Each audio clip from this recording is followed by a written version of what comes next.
చంచలమ్మ అయితే అలా ఒంటరిగా కూర్చొని ఆలోచిస్తూ ఉంటుంది. అలా ఆలోచిస్తూ ఉండగా ఇంతలో అక్కడికి సింధూర వస్తుంది.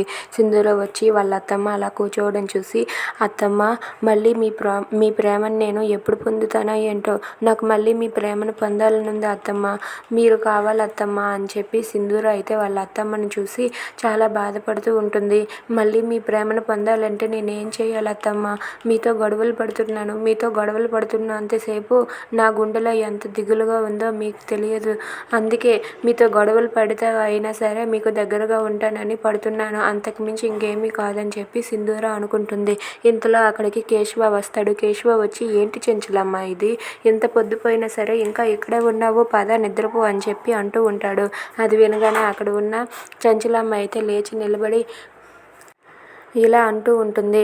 నాకు కళ్ళు మూసినా కళ్ళు తెరిచినా సరే సింధూర నాకు చేసిన మోసం గురించే గుర్తొస్తుందండి, అంతా సింధూరనే గుర్తొస్తుంది అని చెప్పి అంటుంది. అది వినగానే సింధూర కేశవ అయితే ఒక్కసారికి షాక్ అయ్యి అలా ఉండిపోతారు.